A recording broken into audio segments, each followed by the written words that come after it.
Tu sa už vopred počíta s tým, že COVID agenda prehrá, ale niektorí aktéri budú na slobode od roku 2025 alebo neskôr. Prečo si to myslím? Nie je to domienka, ale je to fakt na základe následovného. Vláda si pripravila novelu zákona 423/2020 o reforme súdnictva, následne podľa ktorej sudcu, ktorý bol odsúdený pre trestný čin ohýbania práva, oslobodí súdna rada.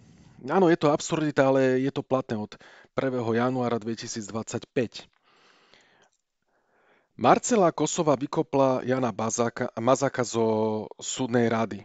Nahradila ho a on skončil práve kvôli tomu, že navyšoval náklady súdnej rady, kvôli tomu, ako cestoval do Bruselu, sedel na spisoch od Lipšica a špeciálneho súdu, blokoval tieto spisy, vyťahoval veci zo spisu.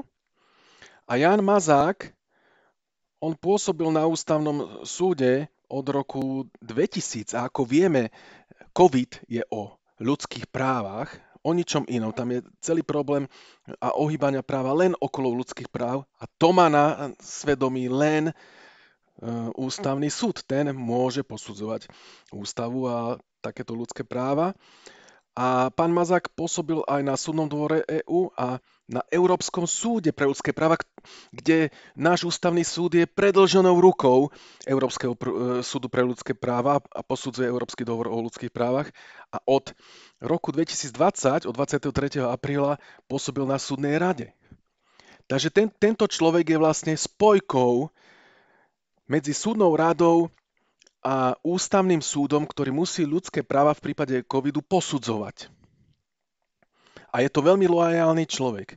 A stalo sa práve to, že počas Kolíkovej sa dostala táto novelizácia trestného poriadku, podľa ktorej sudca obvinený pre trestný čin ohýbania práva má právo písomne navrhnúť súdnej rade, to znamená, že tam, kde bol kedysi Mazák ako predsedom súdnej rady, vyslovene nesúhlasu s trestným stíhaním pre tento trestný čin. To znamená, že sudca navrhne, požiada, prosím, oslobodte ma a následne v trestnom stíhaní sudcu pre trestný čin ohýbania práva nemožno pokračovať a musí sa zastaviť, ak súdna ráda Slovenskej republiky vysloví, to znamená, že Mazák vysloví nesúhlas s trestným stíhaním sudcu pre tento trestný čin. A ja si myslím osobne, že Mazák, tým, že mal toto spojenie a lojalitu ku ústavnému súdu, zohrával veľkú rolu na súdnej rade. Práve túto.